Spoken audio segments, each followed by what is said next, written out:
Hi, I'm Joanne Murphy, and welcome to Try Talking Sport, the podium podcast for athletes, adventurers and endurance enthusiasts.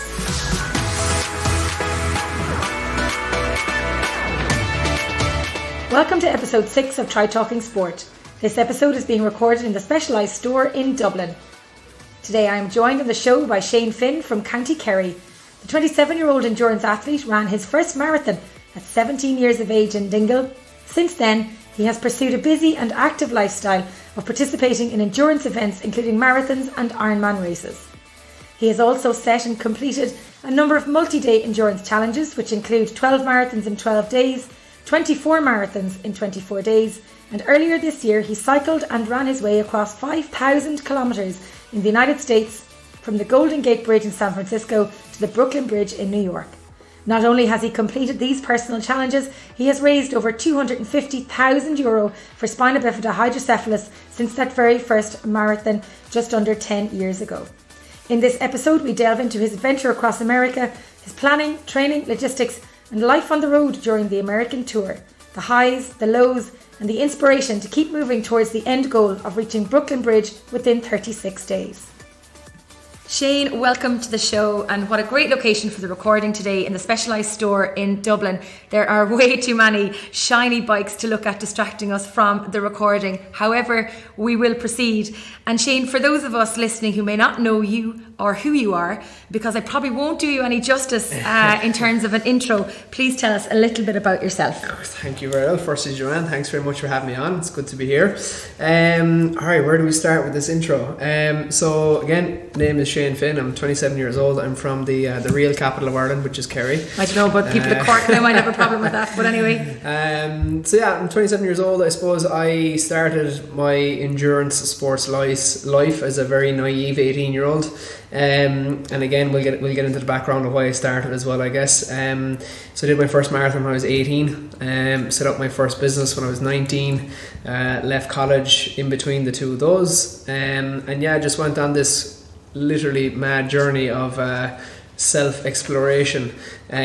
Flew out, I love traveling, and I remember after doing a couple of my first marathons, and in 2014 I got this mad idea to run from Dublin to Dingle. But after that, at the time we were in recession, a lot of the lads I would have grown up with in Dingle and stuff had moved away, and one of my mates outside in Melbourne had gotten big into Ironman, and I just ran. That was kind of it, and I kept picking up little niggles and stuff, and he was like, "You should do an Ironman." I was like, "Sure, I can't even run 20 miles without pulling my hamstring," So he was like, I was like, "Sure, look, I'll do it." So geographically, outside of Kona, outside of Hawaii, it was the furthest away in the world I could have gone from Dingle to do my first Ironman.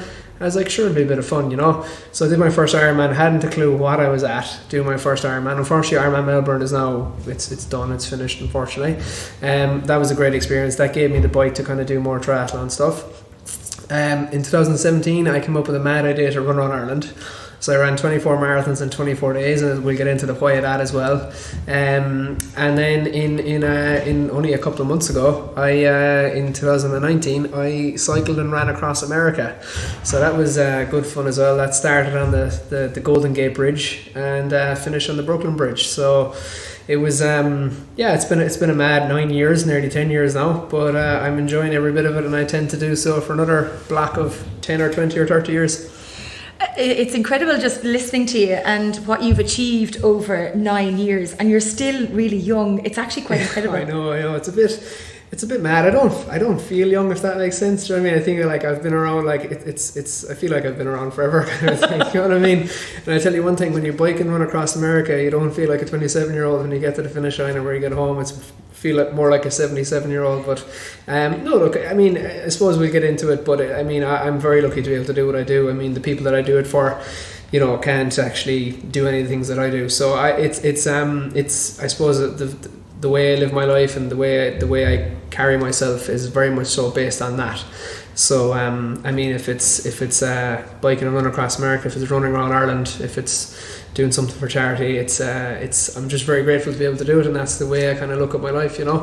You mentioned charity there, and spina bifida hydrocephalus is your big charity close to your heart. And you've raised over €250,000 through your challenges over the past 10 years. Yeah, it started out, I suppose. So my first cousin Mary, she lives with the condition, and we're recording this on a Friday. I'm staying with her tonight, so that's they're all excited for that. So this all started for me, I suppose, back doing that first Dingle Marathon. I couldn't have picked actually a harder marathon to do for my first one, and I think for my first one I actually ran 6 miles twice beforehand and played a game of football on the Thursday night before a Saturday marathon. So now, just to quantify for people, you are a personal trainer, so you do have a little bit of a fitness background. Even back then, you were a personal trainer. The fitness professional life kind of came after the first marathon, but I was just so naive. I was like, sure, it's only a run around Slayhead.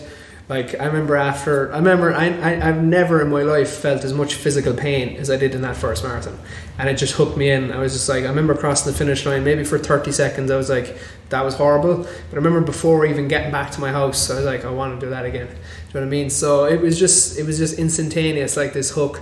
And then, I suppose I raised $8,000 in that first marathon, and I had no idea about fundraising, and I had no idea about, raising awareness and all this kind of stuff, and the whole thing was completely new to me. I hadn't an iota of what I was doing in fundraising or training. I was working in the fruit and veg and Super Value. I'd work from like 6 in the morning till 2 or 3 in the afternoon. Then I'd go running, and then I get in my car and I go drive around the peninsula of Dingle and knock on people's houses and doors, and people my parents would know, and tell them I was doing the Dingle Marathon and a chance they'd sponsor me. I mean, if you think about it, I had no sponsorship cards, and I was just literally like going around asking people for money for the charity. But I raised $8,000, and I had a great time doing it. And I suppose after that, I did the New York City Marathon. I adopted the same kind of fundraising approach, knocking on doors. I'm never afraid to talk to people or anything like that, anyways. So and we raised $10,000 doing that. That was fantastic. And I saw at that time, it was after the second fundraising marathon I did, just one-off marathon. I was like, this is kind of cool. I said, I'm pushing myself physically way out of my comfort zone. I'm finding a new way to live, and I said I'm also getting to help other people. So it was a cool kind of a turn to it. Do you know what I mean? So for me, I suppose, I'm lucky to be able to do these things, but I get to help other people. I know that by doing what I do, I'm helping people. So that was a pretty nice, it's a good way to get yourself out of bed on a cold December morning, So that was that. And I suppose I knew that, all right, I had a kind of a feeling after that second marathon that I was like, I think this is really going to be my life. I said, I really love it. And it was the first time in my life I actually felt proud of something, if that makes sense. So I know I always played team sports and stuff growing up, but I was very comfortable. Like, I was showing it when you're playing a game of football down in Kerry's, football is big, but you've 14 other lads in the team, and it's not all on you and stuff like that. So I was very comfortable. I never really actually physically pushed myself. So 20 miles into marathon, no matter if you have training partners or there's no one going to run it for you. Like, it's just you and you, and I kind of like that. So it kind of put me on a different path. And then I knew with the fundraising stuff, I was like, I can do more, but I'd have to do something different, And so with fast forward, I suppose a year, we just set up the company and stuff, and it was a fitness business in Dingle, and we had a van, and we were flying it, we were doing great, we're happy out. But I bought the van second hand in a county that shall remain unnamed. I haven't been back there since. But it was a dodgy van, let's just call it that. But I drove to Dublin one day for a seminar, and I left like 4 in the morning. I was going to drive home that night, came out of the seminar, the van wouldn't start.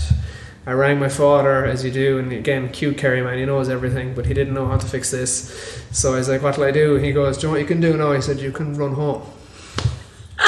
And I was like, alright, okay. So anyways, got the van sorted, and I was like, do you know, that's not a bad idea. So I was coming out by the Red Cow, and I pressed the thing on the clock, and I measured it down. I was like, I can never do that, And what was the distance? Passed. It was about 400k. I was like, that's a long run, I was like, I don't know if I could do something. And then as time passed, I broke it down. I was like, sure, it's 12 days, And I was like, it's 24 and a half marathons, and sure, it's only, a couple of 5Ks a day. And you think about it, I could maybe do that, So then in 2014, I ran from Dublin to Dingle, and we raised like 33 grand. I was like, all right, I'm kind of onto something here now. And it was my first time getting into the the longer multi-day, distance, the multi-day stuff, and that's a completely different ball game. And then I kind of relaxed a little bit. I didn't relax. I took it easy. I didn't do any more kind of crazy stuff. And then the 24 marathons came in 2017, and that was a whole other spectrum. That was, again, I suppose, my cousin Mary, her condition was kind of deteriorating. I remember understanding at this point, I suppose I was maturing myself as well a little bit, and I understand, from talking to my family and stuff, like she was feeling, if you can imagine this, she was feeling the feeling of pain 24 hours a day. And I couldn't wrap my head around it. I was like, how can someone be in pain all the time? And I was I remember in Christmas of 2015, I was young, I was like, I just couldn't stop thinking about it. I felt horrible. I was like, this is terrible. I was like, how can someone this day and age have to live like that, And she was my cousin, and and she was there. We were around at Christmas time, and I was like, this is something we have to do something like, someone has to do something.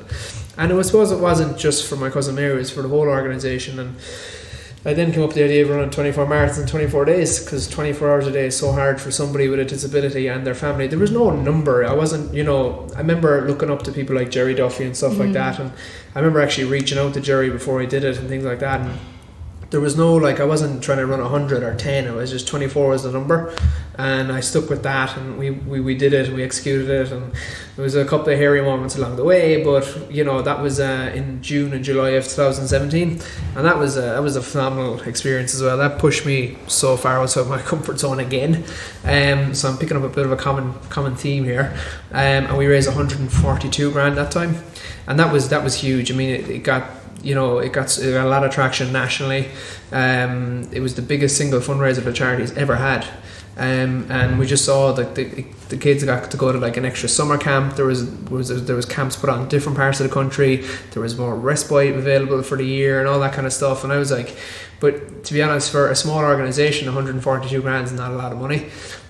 So again, another little thing I do on the side is I teach part-time for a university in Connecticut that sends students to Dingle, which is a lot of fun. I really enjoy it, and I was there about 2 months after the 24 marathons finished, and I was delighted with life, happy out. I just ran around Ireland. It was like, sure, the world is my oyster now, and the phone rang, and it was somebody from the office of the charity in Dublin saying, look, bit of bad news, our funding's been cut by 50 grand for next year. I was like, are you serious?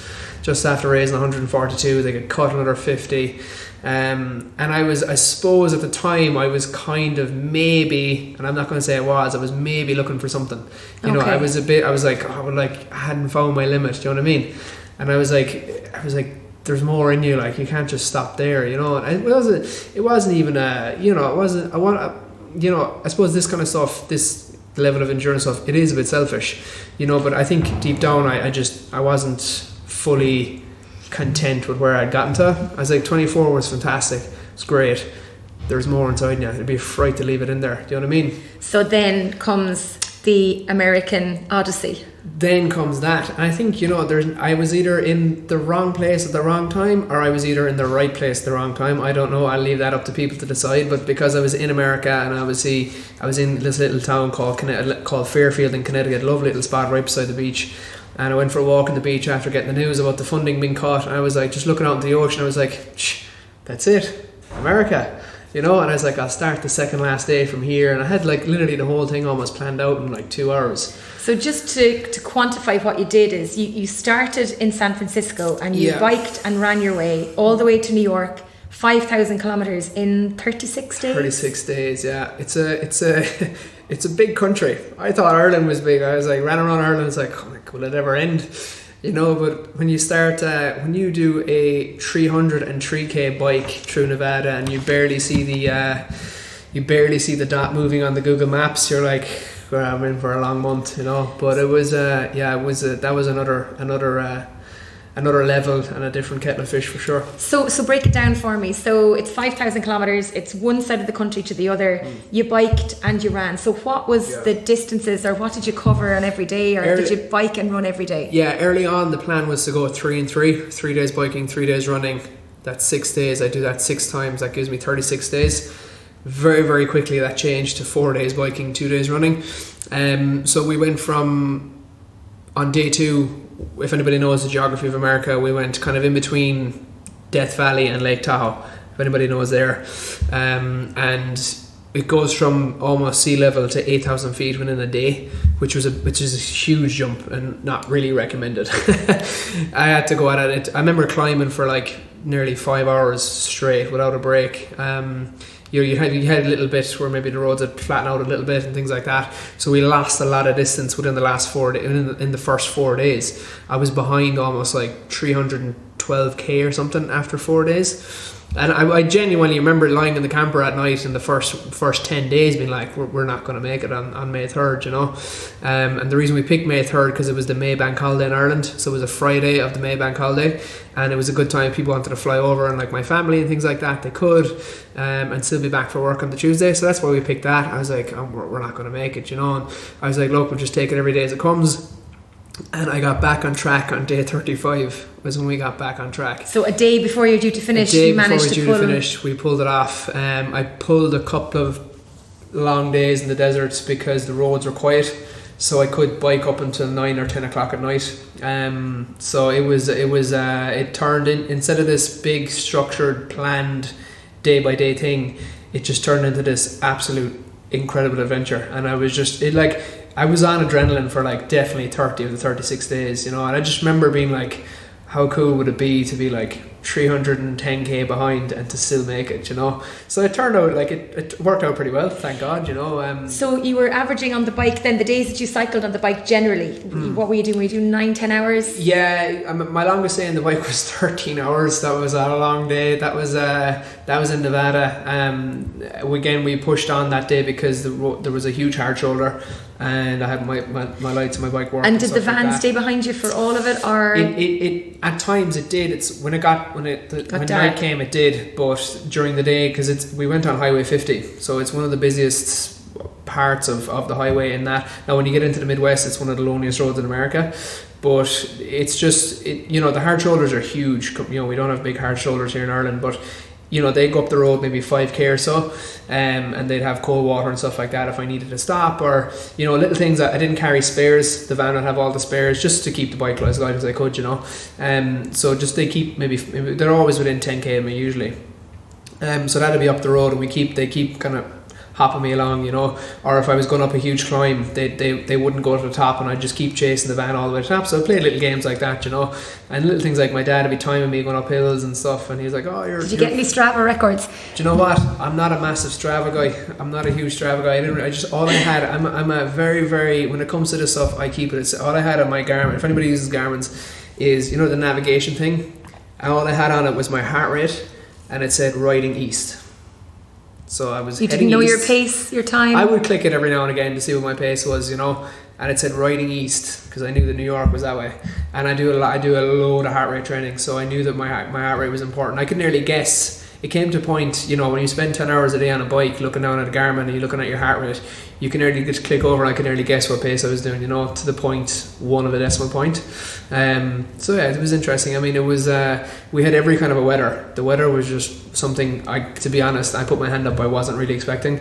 You know, going through the desert and stuff, you think it's going to be roasting hot. There were days I was starting on the bike, it was like -6, -7 degrees in Nevada, and I was just like, is it not meant to be hot here?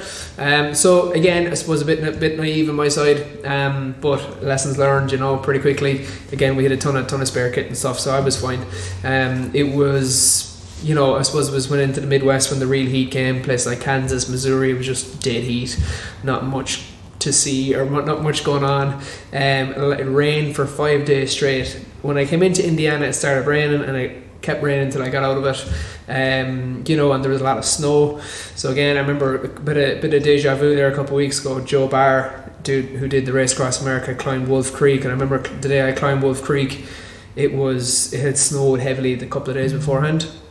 So literally you're just heading up this huge mountain pass. It's like a 12,000 foot mountain pass in Colorado, and just snow everywhere. You've no idea, you don't know where the cliff edge is, you don't know where the mountain starts or finishes, and it's just it was just a phenomenal experience. And I was like, you know, I remember now that I've finished, I remember like finishing and being so like mentally drained, being like, that's it, I'm never doing anything again. But I think, you know, if someone gave me the option of doing something like that again, I probably would do it. Not for a while. I'm genuinely saying that, like probably 5 years, because there's other things I want to do now. But it's just so cool, like, and it's such a great adventure to go on. And in the lead up to it, did you ever think, oh my God, what am I doing taking this challenge on? Or were you just in such a bubble of excitement and logistics and planning that when did it actually sink in that you were heading across to America with the crew and an RV and going to cycle across? So I actually flew out 6 weeks early. So I flew to Boulder in Colorado for a little stint at altitude before I went out, and I was hosted by a fantastic Irishman over there, Ivan O'Gorman. So I was actually meant to spend 4 days there, but when I saw the setup in Boulder and the setup Ivan had, and I was just like, I'm just gonna. You're moving over, are you? I'm just like, I'm gonna stay here for another week if you don't mind. And so I ended up getting out of the Airbnb and moving into Ivan's house, and just having a lot of fun there. I think it was kind of there when I arrived in San Francisco after leaving Boulder. I was like, geez, it's starting 20 days, and I trained away hard in San Francisco, but nothing crazy. And I think it was really that 4 hours into day 2, I was like, here we go, this is going to be a long month. You're in for a tough 5 weeks, that. And it was literally from day 2, it was 5 weeks till I got to New York. But I remember like climbing on day 2, and the air getting just thinner and thinner and thinner and thinner. And I was like, here you go. I went from the balmness of Napa Valley and all that kind of beautiful sunshine and wineries to like just snow-capped mountains in Sierra Nevadas within 2 days. And then you're quickly out of the real world and into this bubble, I mean, we had no phone coverage for like, I'd say probably a third of the trip. So we were flagging down locals and stuff like that, being like, look, is we on the right road? And they're like, yeah, you're on the right road. And we just go on for another 100k, then stop someone else, go into, like, literally if there was someone outside their house, be like, oh, we just double check we're on the right road. And it was a mad experience. I mean, I think I heard a story as well where there was a road closed. Somebody told you there was a road closed, and you decided to keep going, and you were like, well, so if I turn back, that's 4 hours lost. That was day 2. So I was climbing and this is not a joke, right? The town I went through was called Fiddletown, right? So I climbed to Fiddletown anyways, and I was like, all right, this is the next landmark. We no phone coverage and nothing. So I had what I had on my arm, I had just noted down like exactly the little towns, okay? So I had 3 towns I had to hit on the road because I knew we'd no phone coverage. So my physio, Ali, she was like, this town, this town, this town. And then, we can't go up there in the campers. So I said, if I went on the main kind of byway, highway, it would have added like 50k. So I was like, look, I'll load up on nutrition and I'll head off this way. I know where I'm going. Yeah. So off I went anyways to Fiddletown. There wasn't much in Fiddletown. And I stopped into a shop and I just wanted to fill up my water bottle. So I had like $5 in my pocket. And the lady was like, where are you going? And I was like, I cracked a joke. I was like, on my way to New York. This is day 2, and she was looking at me. She was like, yeah, it's a long cycle. I was like, I know, yeah. So I said, look, how far? There's this landmark at the top of the hill called Ham's Restaurant. It's a big spot for truckers to stop. So you pull in there and they do like steak sandwiches and donuts and all this kind of stuff. And that's where I was meeting the crew. And she goes, oh yeah, keep going up the road. She said, at the top that the mountain's closed, because it's the cliff is falling off. I was like, no, first I heard of that, and now it's 3 hours up the hill here now at this stage, and about 40 minutes to get to where she was saying the road was closed. And I was like, look, how bad is it? Like, could you cycle by it or whatever? And she said, yeah, look, it's completely closed off by rocks and gates and boulders on both sides, but she said it's about 2k. And I was kind of saying, I was like, all right, look, if I go back down and go back, I said we're going to lose the one another day, Yeah. I have to go for it. Do you know what I mean? So again, no phone coverage, nothing. The crew couldn't even see where I was, and the trackers. It was a bit mad, really. Off I went. I clipped out of the bike, climbed over the gate. Sure enough, one whole side of the road was gone off the cliff, and I was like, I think it might be safer if I just maybe go into the small ring here. So I made my way through the little rocks and stuff like that, and it took me, I'd say, about 15 minutes to wind through the couple K, And then I got to the next gate and climbed over, and sure enough, the crew were just they're all sitting outside the campers, like wondering where I was. And I was like, any chance of a cup of tea? And everyone just burst out laughing, So that was, it was lucky I got to go through there. So a lot of little things like that popped up that we weren't expecting. You think you have a straight road all the way. There were days where we had to like just go down a different road because this was too busy and things like that, and that became a problem maybe from I remember day 19 onwards, day 20, where you know, if anybody has done anything like this, that, you know, things like my neck and stuff start to get quite stiff. So if I looked over my left shoulder on the TT bike especially, the bike would just veer to the right. It was just a balance thing, you know. And small little things like my reactions were getting slower. So if the camper van passed me, it would just take me that split second extra to turn my head to like nod to Ali in the van, my physio, or my dad, or give him a thumbs up or something like that, you know. And I started to notice that, and I was like, you know, I'm starting to get a bit slow, like, you know. So how did you deal with that though? How did you compensate for that? I just had to be really careful. And I think it, you know, to be honest, when you're doing, there's no amount of sleep that you can catch up. There's no supplement you can take to kind of fix that stuff, you know. You know, you can drink all the coffee in the world you want, but unless, you know, and it's just, you just have to manage it. You know, you have to be really aware. So even I remember just things like I would zone out, which is a good thing when you're doing these kind of things, but it's also quite dangerous because I wouldn't be able to hear trucks coming up behind me and all this kind of stuff, you know. And it was just, I just had to be really, really careful. Were you not nervous on the road about the traffic? And I presume nervous. You weren't listening to anything in your ears when you were... No, so there were days where, you know, the road's really quiet, and I would, in America you're on the other side of the road, so I would put in one headphone and listen to a podcast or something, or a bit of music. And if the roads were super quiet, there was a huge hard shoulder, I might put on some music. But there were days we were going through kind of towns and cities, you couldn't, you know. I had one or two close calls with vehicles. I've had actually more close calls since I came home. But it's just, you know, look, that's one of the risks, and you just have to be really careful and just have your wits about you. Don't do anything stupid, and, you know, if anything, just stop, clip out, and just wait for the cars to pass or something, you know. And how did you recover between, say, every night? Like, what was your routine? So obviously you get up in the morning, you've a bit of time to get yourself set up and have breakfast and go, but you know, once you got off the bike or finished the run, which we even haven't talked about yet, because I knew you had trouble with your Achilles, but how do you get off the bike and come down off the rush of having completed 10 or 12 or 13 hours on the bike? So it was, you know, you can plan out, as you can do as much nutritional planning, you can do as much training as you want, but there are certain times doing something like this that you have to give the body what it wants. And I love meat. If there's an opposite to a vegan, it's me. Like, I love meat. I love getting a lot of my calories in through meat. I eat a lot of eggs, I eat a lot of dairy, a lot of veg. So I used to love like having a huge burger or a huge steak every night. So that was kind of like my treat after the day, you know. So again, nutritionally, it was during the day I would probably consume an actual meal during the day.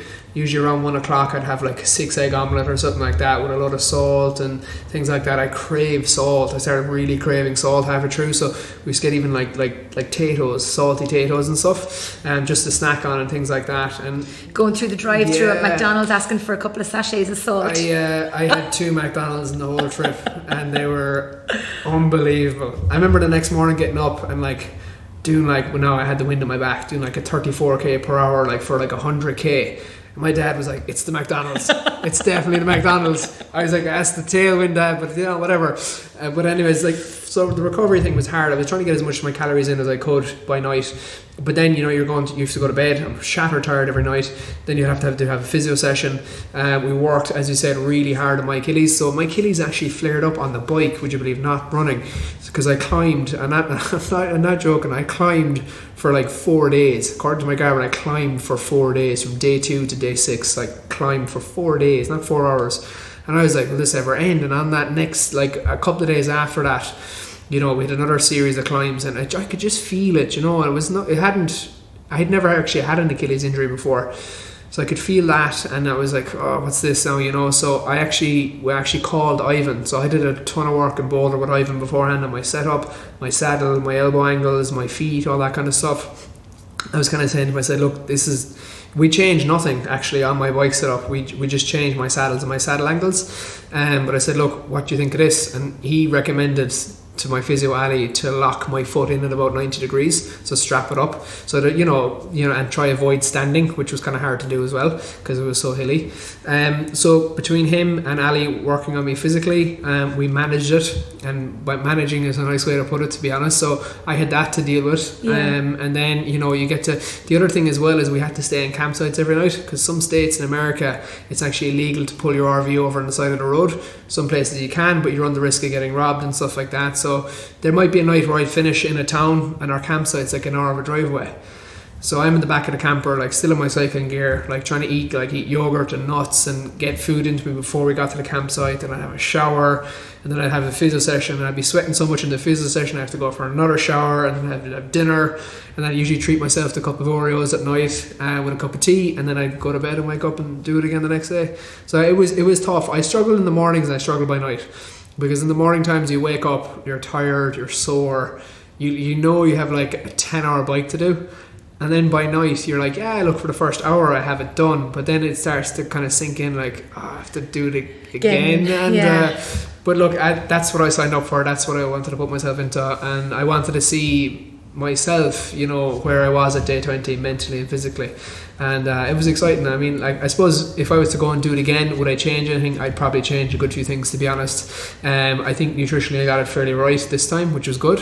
You know, I lost about 10 pounds, and I lost it all in the last third of the event. That was probably chasing that 312 miles at the end, was it? I don't know what it was. I think, to be honest, I got to a point where I think calories were just, I couldn't get in enough. Yeah. And I bought a smoothie maker, and we started making more extra smoothies, and I remember actually just getting as much calories as I could in every day, and I would get extra calories in on the day on the bike because I was seated, if that makes sense. I can't eat a lot of food when I run, so I can only eat after I run. So the days I was biking, I would try to get extra calories in, just try keep, because I knew the more, it's happened to me before, anytime I lose a lot of weight, my power goes down and I'm recovering as well, I'm just a bit tired, or etc, you know. So I didn't want that to happen, and I was kind of, you know, at that point I was going to finish it anyway, you know.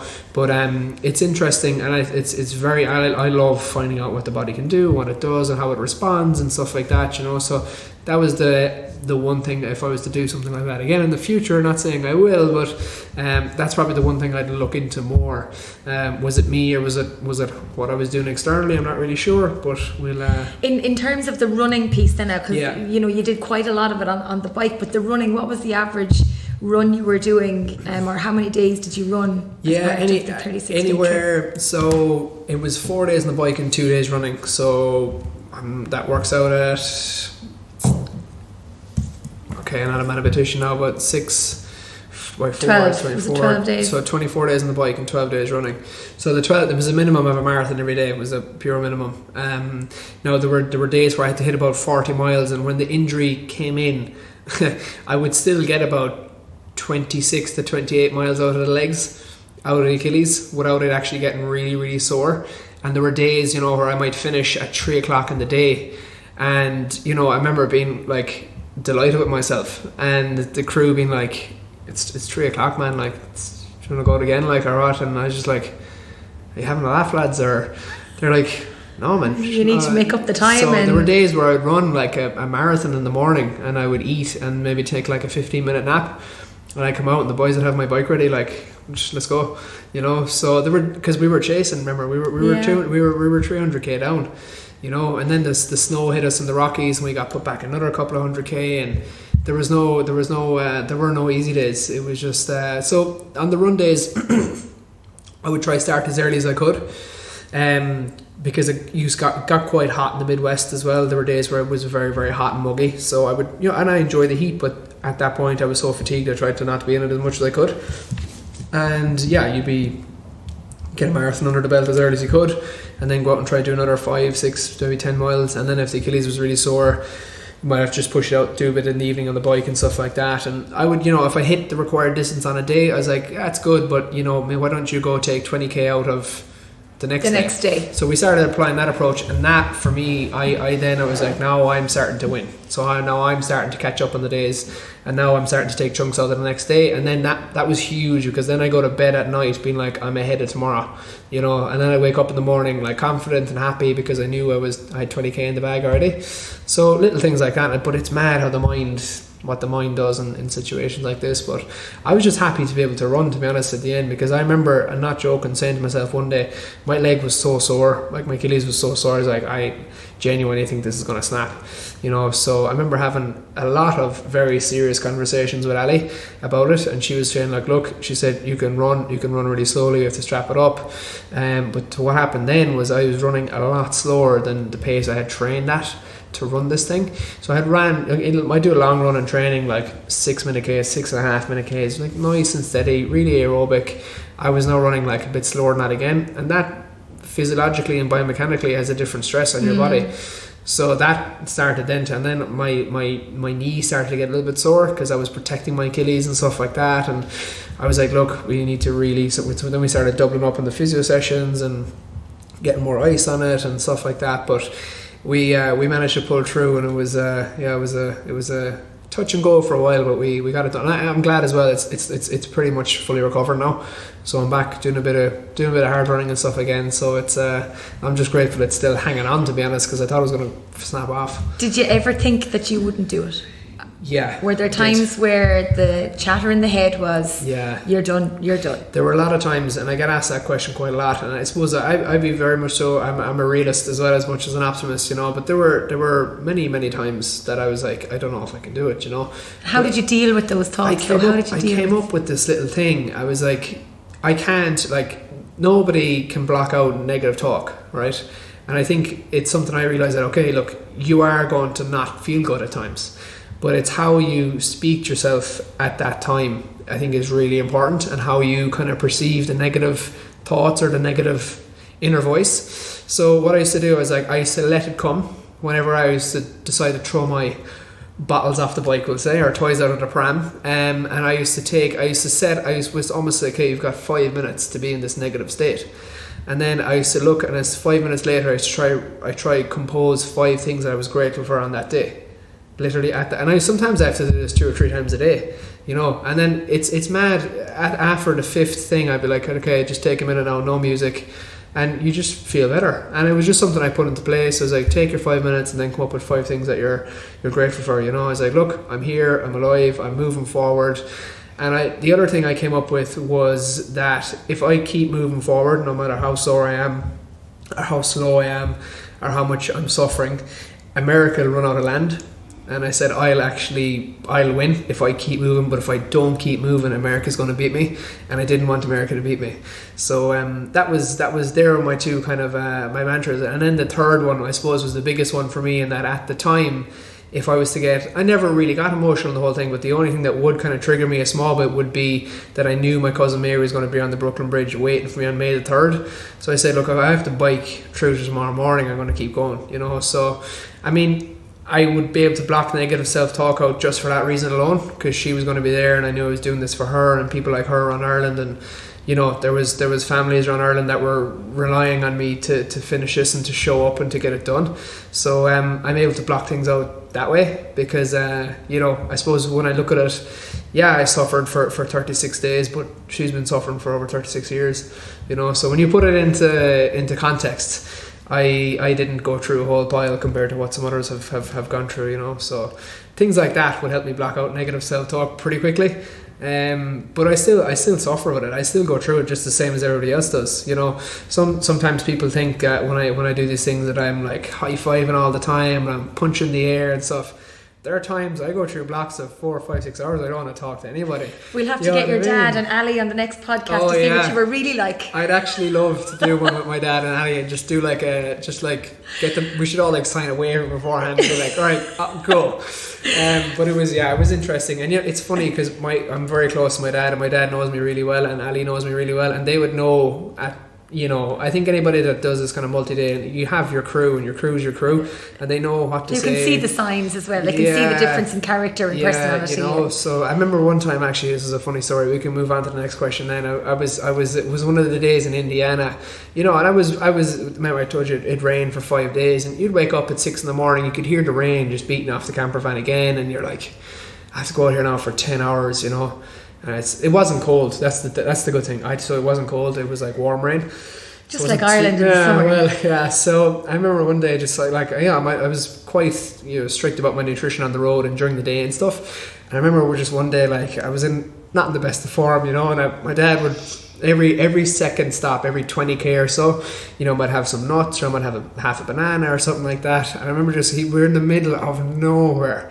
And I just come up to the van, he just hands me out like 4 Oreos. And we all just burst out laughing. And it changed my whole day. And I remember just cycling down the road in the pouring rain, like eating Oreos, and just had to light it with life, you know. So little things like that, they would kind of turn your day around. You know, so it was don't tell the nutritionist now that you're having Oreos on the bike and stuff. But like those 4 Oreos changed my day, you know. So it was funny. I mean, we had a lot of good stories like that. But it was yeah, it was definitely a mad adventure for sure. I'm interested to find out what your training was like in advance of the adventure, because you obviously had the endurance in the legs from the 12 and 12, the 24 and 24, but this is an absolute beast of a challenge to take on. So I have realised over the last kind of 6 or 7 years that the most important thing with these things, the most important thing for me was to get to the start line injury free.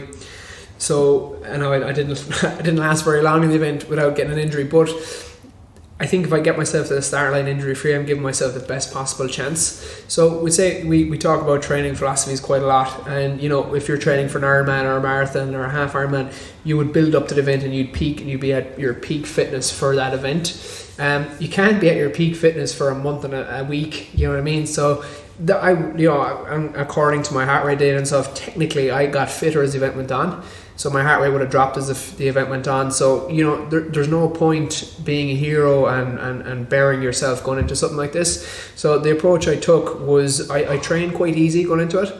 I stayed injury free, and I was very, very, very adaptive in my training. So for example, this is a little funny, my family kind of make fun of me for this, but every Sunday morning in the month of December I would run a marathon before Mass. So I'd run a marathon and then go to Mass with my mother on a Sunday morning, and then I come home and have breakfast and go on the bike for 2 hours or something like that.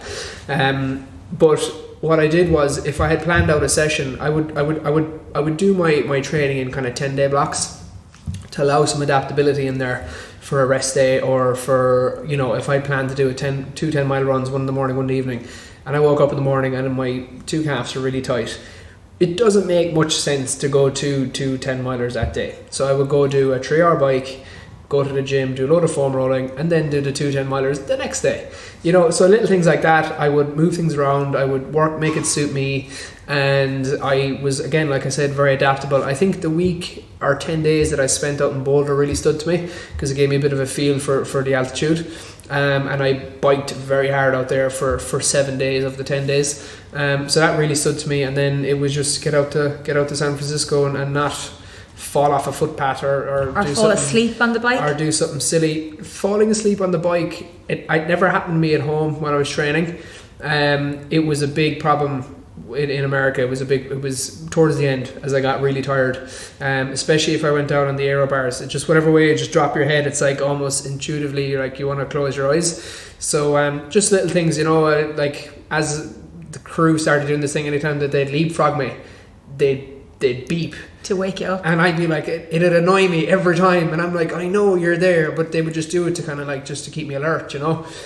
So little things like that, and I have to try to keep my mind stimulated. And you know, it was fun, because I was struggling with this thing with both my hands, your ulnar nerve. I lost the feeling in both my baby fingers from the handlebars of the bikes. So it was really annoying, and I would have to consistently like move my hands around the bike. So, you know, every little, Ali would they'd pull up beside me and say, move your hands, or she'd say, get up here, or go down the arrows, or something like that, or, you know, move your hands into the middle and things like that. So they'd constantly I'd rarely be left for maybe more than 40 minutes without somebody talking to me or something like that. So, but I was very conscious of not falling asleep on the bike in America. That was one way I did not want to crash anyways, you know. But talk to me about your bikes. You brought 2 bikes with you, a TT and a road bike. Yeah, I brought 2 bikes with me. Again, a lot of people are saying like you're wasting your time bringing 2 bikes.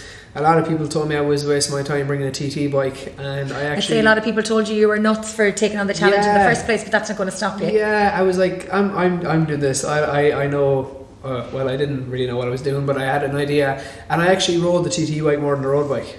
Yeah, I rode the TT bike more than the road bike. I don't know what it was. I think so. Again, I know I'm doing some stuff with Specialized now, but at the time I had a new Canyon Speedmax TT bike, and I was just like in love with it. It was probably as close as I'll ever get to getting married before I actually get married. And I just love that bike. And I remember like we spent a lot of good times together in the months training. And I just remember I was just like, and then we got a road bike, a Canyon Endurance road bike, sponsored for the event. And I remember having the road bike, and I was just like, it's nice, but it's no TT bike, you know. And I was like, look, I'm going to bring the two of them. And I brought the two of them to Boulder, and, you know, got the two of them set up, and I was ready to rock. And, you know, obviously there were days where I would switch bikes and stuff like that, and days where I was climbing the Sierras and climbing the Rockies. Obviously I used the road bike more, obviously.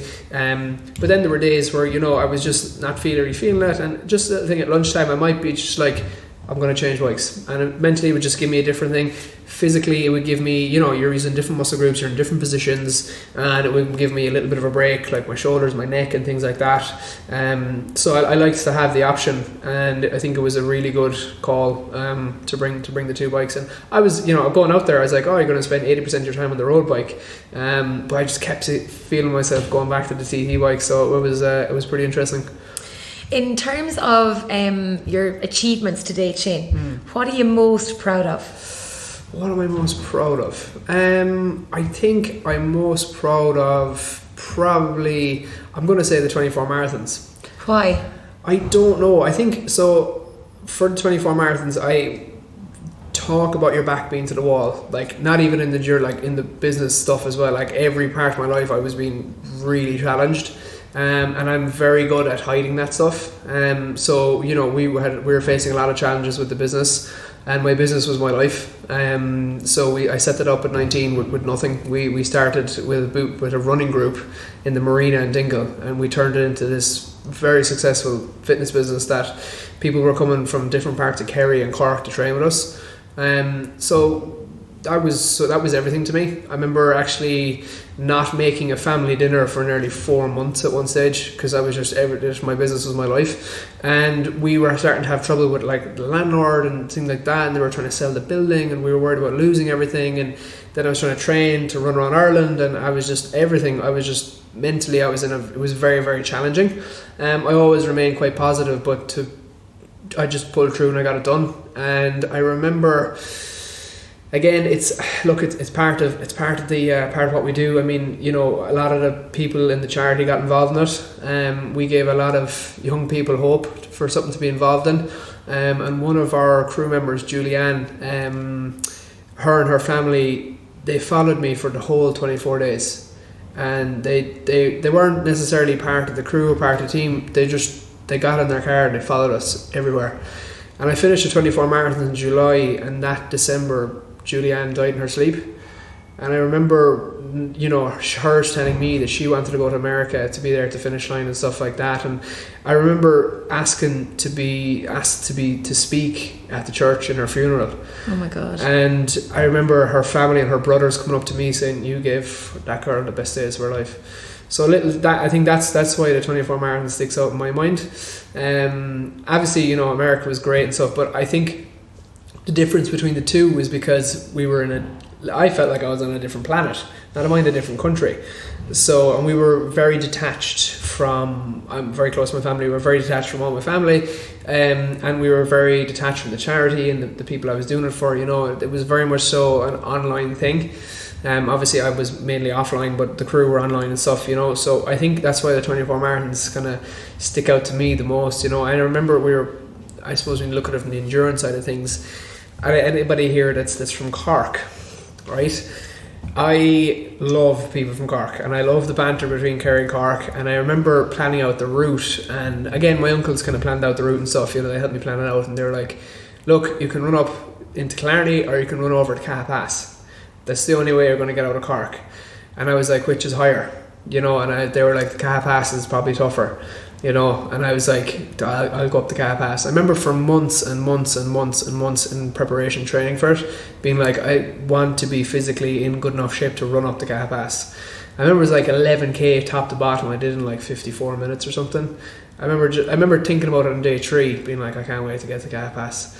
You know, and I'm all about staying present and stuff, but I think, it was a big jump up from the 12 marathons, but that's definitely that'll go down in the history books in my own mind, not even history books, but in my own mind as my proudest achievement, I think. Yeah. And how important is the support of your family? I mean, you mentioned your uncles, you mentioned your mum, you mentioned your dad, you mentioned it's huge. Ali as your physio, which is probably just like family now anyway. She's as good as family now at this stage. Yeah, no, it's everything really, to be honest to me. I like, above all else, I think, you know, my family's everything really, to be honest, because without them, I remember actually pre-America, post-24, my dad was having problems with his shoulders. So my dad's a plasterer, so he's always worked really hard his whole life. So he was having problems with his shoulders and his hips. And I remember coming up with the idea, you know, obviously keeping it to myself for a couple of months. And I remember at one Sunday at home, just telling the family about like what I wanted to do. And you know, it was funny. I was kind of expecting more of a reaction out of them. You know, I was kind of like, my mom was like, "Yeah, sure, if you want to, you might as well." And I was just kind of, I thought she'd fall off the chair and be like, "No, don't do it." And I was like, "Oh, all right, okay." And then at the time, you know, my dad had, you know, might have to go for surgery in his shoulders, and I remember saying to him, I said, "Dad, unless you can go, I'm not doing it." You know, so I'm not joking. I left the Golden Gate Bridge. I genuinely don't think he left me out of his sight until I got to New York. You know, the van, they were always ahead of me or behind me or something like that, and he was just like, "Look, I don't care." He said, "I just have to keep you in my sight." And he did the same thing in the 24 marathons, you know. Now, he'd be the first person to give out to me, but he'd be the first person there if he was the first man to say, "I'll go to America with you," you know. He was the first guy to tell me that I was an idiot for doing it, but he was also probably the proudest man as 30 minutes later, he was like, "I'll be there, I'll go with you," you know. So unless he could have gone, I don't think I would have done it, you know. So to have him there was brilliant. And he always said, I remember growing up as a kid being like, "I'd love to go drive across America." And I remember I started the conversation that evening with like, "Dad, you should do that thing across America, you know. You only live once, you know." He's like, yeah." I said, "Sure, I might bike and run it, and sure you can drive it." And we were having dinner, and my mom was like, "Oh, sure, if you want to do it, you can do it." And I was like, "Oh, that was easy, you know." But yeah, my little brother and my mom came to New York to the finish. Mary got to come over to the finish. So it was like, you know, I knew that they were going to be there at the end, and that was, at times, that was the only thing that kind of kept me going, really, to be honest, because there are days, and you know, I'm a very positive person, but there are days where like you just don't want to run and you just don't want to cycle, and I just knew I didn't want to keep them waiting at 3 o'clock on the 3rd of May, so I had to keep moving. Are you a spiritual person? I'd say I'd be very connected with myself. Yeah, people are still wondering why does a 27-year-old in Ireland go to mass every Sunday morning. I just do it. I suppose I just out of habit, really. I suppose as well. I do it to connect with myself, and I know that when I go into this place, I think there's a big connection between kind of what I'm trying to do in my life outside of endurance and my endurance. I feel it's all linked to the one thing. And I remember, and again, I'll tell the story, going on a bit of a tangent here, but last year I did Ironman Lake Placid. And again, it's just a habit. I don't know, is it a rural Ireland thing or what? Growing up as a kid, it's always go to mass the day before a match. So if I played football quite competitively up until I was 19 or 20. Always go to mass the night before a match. It's a big thing. So I just carried it then as I started running. I would go to mass the night before a race or whatever, a run or whatever, you know. And I remember seeing at Ironman Lake Placid that there was a mass for the athletes. An iron prayer. I was like, I should probably go, you know. And so off I went, and I was sitting inside there on my own, you know, and I was like, the place was packed. There was one seat left beside me, and nobody sat in it. I was like, oh, jeez, whatever. So and this lady came in about 10 minutes after it started, and again, I knew nobody up there. Nobody. Now, there was a friend of mine coming to watch the race with her family the next day, on race day, but before the race I was on my own. And got chatting anyways after the iron prayer was finished, and she goes, "Oh, where are you from?" And I saw she had a different colour wristband on. She was a volunteer, and I think we had green wristbands on, so we were racing. And I said, "Oh, I'm from Ireland." And she goes, "Oh, what brings you all the way up to the Adirondacks? You know, it's about 6.5 hours north of Manhattan, like it's way up there." And I was like, "Oh, I said I just always wanted to do Ironman Lake Placid." And she was like, "Oh, that's really cool. I've always wanted to go to Ireland." And she said, "Oh, actually, I was wondering what's the accessibility like in Europe." So I knew that, okay, maybe her son has a disability or something. And I was like, "Oh, it's good. It's improving. You know, it could be better." But I said, a place like Germany and France would be fantastic. They'd be well ahead, you know. But I said, Ireland's getting pretty good now as well. And she was like, "So what do you do?" I was like, "Oh, I have my own business, blah, blah, blah. And I do a lot of charity work." And so it turns out this random lady who sat in the one seat beside me, that was the only seat available, turns out her son had spina bifida. And I was just like, things like that don't really happen by accident. I remember waking up the next morning, race morning, being like, this is what I'm doing is correct. Do you know what I mean? What I just felt like this is the right thing to be doing.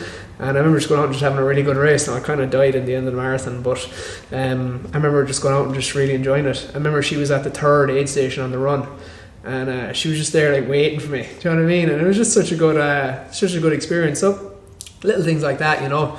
And I suppose as well, come back to the whole kind of the gratitude thing. I'm just very, very great. I'm like, to get up now and to walk out here on my own, and to get up this morning and drive up here is some people can't do that. You know what I mean? So I'm just very grateful to be able to do it, you know. For anyone who's thinking about taking on a multi-day endurance event, whether it's a race around Ireland or the Transatlantic Way, or whether it's a multi-running event, or whatever their choice of sport is, what would be your one piece of advice for them? Don't do it. Wrong answer. Do it before you get married. That's why I'm doing all this kind of crazy stuff now, so my future wife doesn't hate me. Have you met her yet? No, she's probably hiding somewhere. My advice would probably be to give it respect.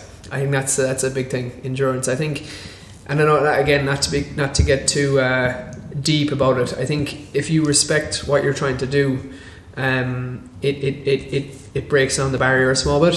So people build these things up in their head, these huge goals, etc., and they often psych themselves out of it.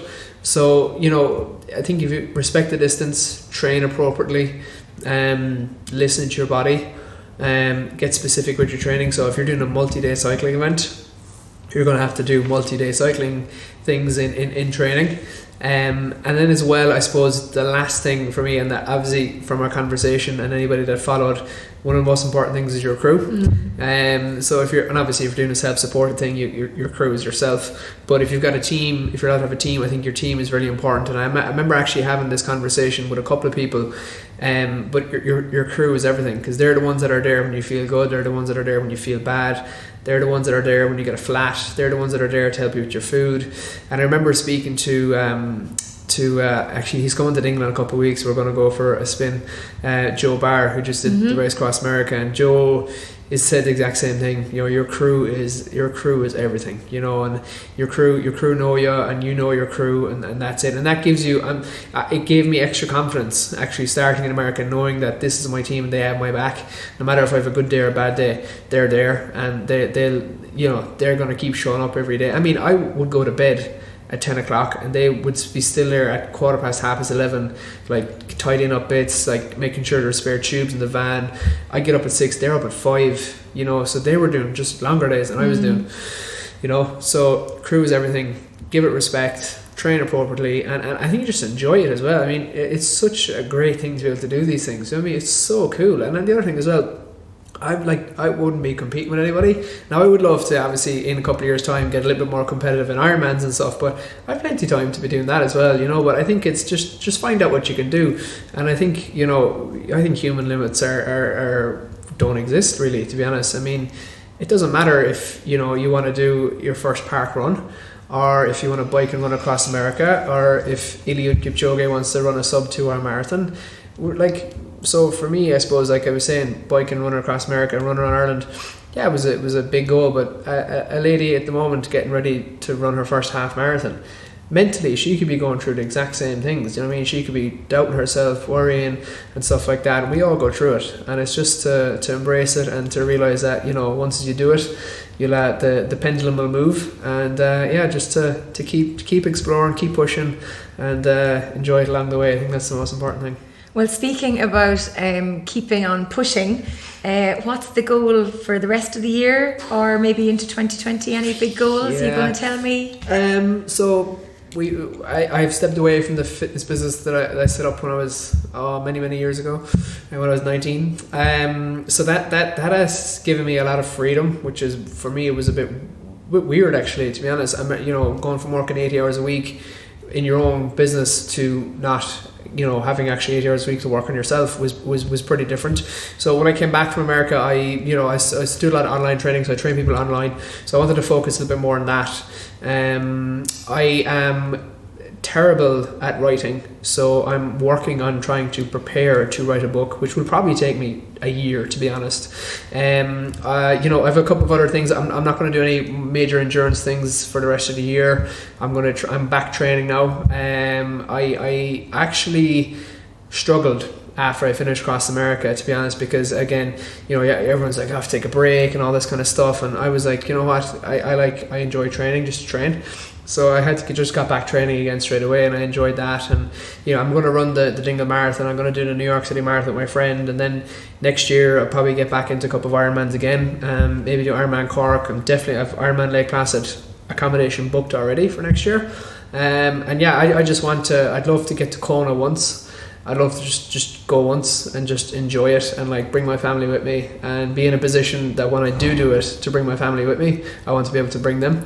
Just stay fit and stay healthy, I think, as well, And my final question, who inspires you in sport? Because you're an inspiration to so many people for what you've achieved, not only in sport but through your fundraising and your determination, your focus from your business perspective, as well as your sporting perspective. So who inspires you? I'm gonna pick one guy. I'm gonna pick a guy and a girl, if that's okay. And they're both actually triathletes.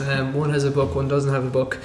The guy, he's a funny fish. He's a lot of people. Anybody who's into Ironman might know him, but I just love Lionel Sanders. Lionel, yeah. He is just such a he's good the character.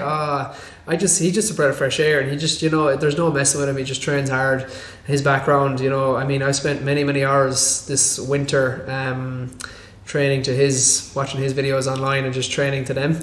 And then I suppose the female would be probably Chrissy Wellington. I mean, I've read her book and stuff as well, so she's a phenomenal person, a phenomenal athlete, and they're two huge inspirations to me anyways. They're probably the two that would stand out for me at the moment. And then Ireland, I mean, the guy I look up to in Ireland is Brian McChrystal. I mean, everyone wants to be Brian McChrystal, if he's a pretty inspirational guy as well. And I even get I think using him as a benchmark and what he can do, and he's an Irish record holder and stuff like that. And I'm not saying I want to get to that level, but he's pushing the boat out of what's actually possible and what he can do. And he came from a soccer background, so people like that would be big inspirations. And he's had success, and he's had failures, huge, and he keeps coming back. And I think it's a great keeps showing up, keeps pushing, that's it, keeps and fighting. I just love that. Like I love the underdogs. Do you know what I mean? Like, I don't get me wrong. Like, I admire people like Jan Frodeno and all these guys as well, but I just like the guys like Lionel and just Brian. They just keep coming back, and they don't lie down, and I just really like that. It's more like that underdog kind of mentality as well, so they'd be the kind of people that I would look up to and use as role models. Well, thank you so much to Shane Finn for joining us on today's episode. I presume you're not cycling back to Kerry now. I am not. I am going to drive. I'll do a long bike on Sunday when I get home, but no, I'll drive back tonight. Very good. Well, listen, thanks again for joining us, and a huge thank you to the team here at Specialized in Dublin for hosting the show. To check them out, you can go onto the website specializedireland.com. Thanks as usual for listening to the show. I hope you enjoyed it. Please take 30 seconds to give us a review on Apple Podcasts and on the Facebook page Try Talking Sport. And for more information or to check out our previous episodes, please log on to www.trytalkingsport.com.